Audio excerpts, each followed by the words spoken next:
our energy is being fed to the technology. Mm-hmm. So, you know, so maybe in some kind of bizarre way, the machines are raising us. Well, a lot of people, you know, maybe the machines are raising us. Maybe we're the cattle now, if you really think about it, because everything's being done to serve the God technology, and it is everything that we're doing basically. You know, the good guys serve it, the bad guys serve it. You know, the good guys they buy and consume it in excess. The good guys they got a grudge against the bad guys because the bad guys don't do it right with their polluting and all their stuff. But yet the good guys go out here and they overconsume. You know, see, so everybody's serving the God technology. You know, that's what I'm saying about real thinking. Coherent thought has to be injected somewhere in here because the good guys and the bad guys are both, they're just riding in different parts of the same train. And really the biggest difference is over who's going to drive the train. All right? I mean, really, in a way, because you look at, and especially in an industrial commercialized world, see, the good guys are consuming stuff they just don't need. But that's what's helping to fuel this thing.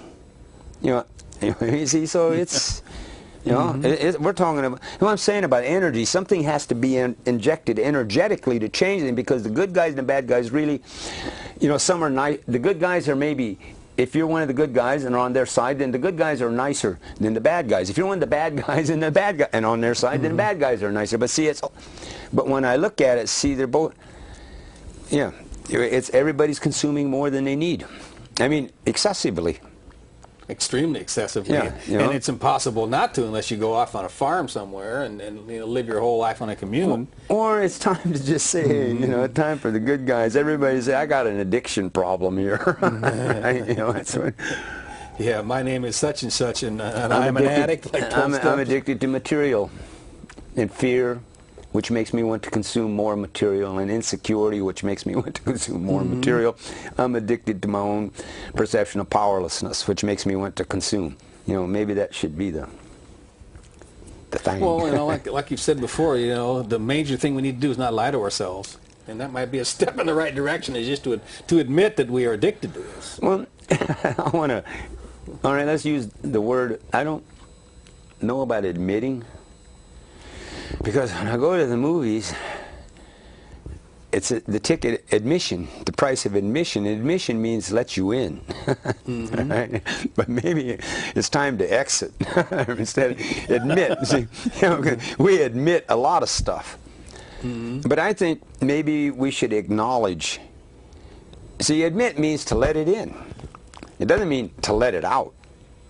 See, but we use admitting as a way of whatever. But I think maybe we should acknowledge.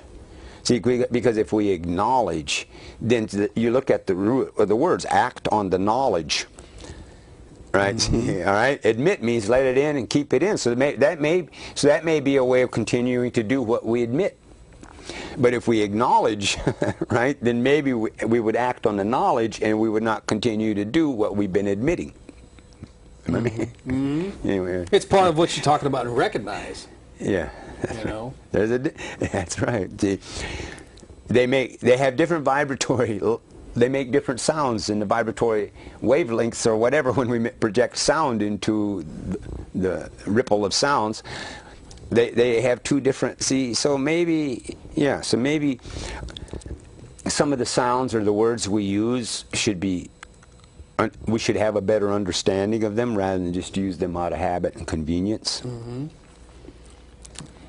Well, I know that the powers that be that do the mining, they understand the power of these words, and they use them in such a way that it stops people from thinking and makes them emotionally react. Them to us. They taught them to us, the concepts, the words, and all of that, right? And I don't know. I wouldn't. I think more than the powers that be, I think we should call them the authoritarians. Because that's what they are. They're the authoritarians. From the standpoint that they have the power, but also that they are the author of the system that we believe. Well, like they have the power. Well, it depends on how you define power. I mean. I know that they have the means and the ability and the capabilities of violence, but I don't know that that's one.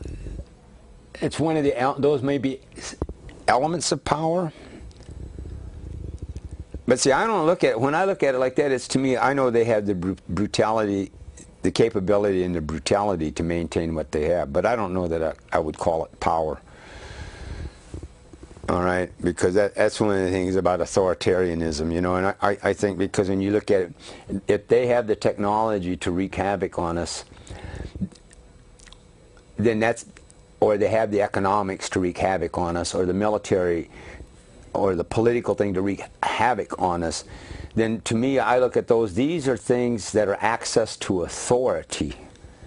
I don't necessarily look at them as being power per se. Mm-hmm. All right? Okay?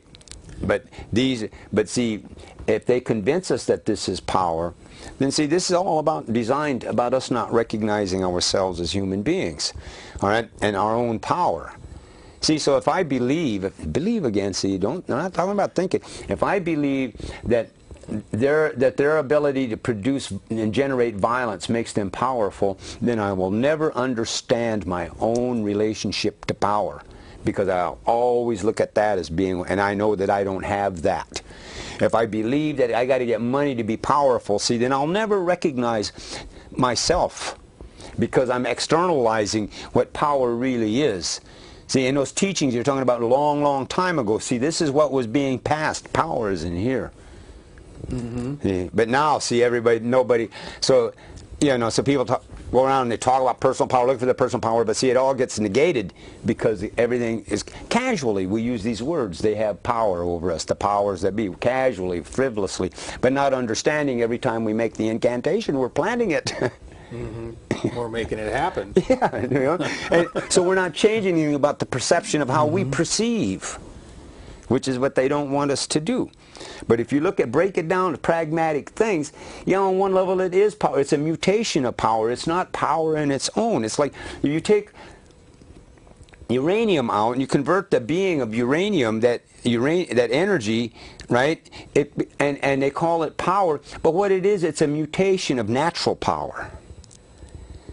All right, that they control. See, but real power they can't control. Mm-hmm. From what you're saying, power, you use the word energy a lot, and I think power and energy are maybe the same thing. Yeah, more so they're interchangeable. Yeah. It's like being, you know, so what being is, like being spirit, being energy. Mm-hmm. They are synonymous terms. Spirit being energy. We are spirit being energy. All right? But if we don't recognize that, see, then, yeah, which, see, and going back to what was used to be teachings, not programming, see, we were taught about spirit being energy. That's what we used to be taught. See, but with programming, we're not taught that. Actually, it's quite the opposite. We're taught, well, with programming, we're taught that there's something wrong with us and we got to listen to them.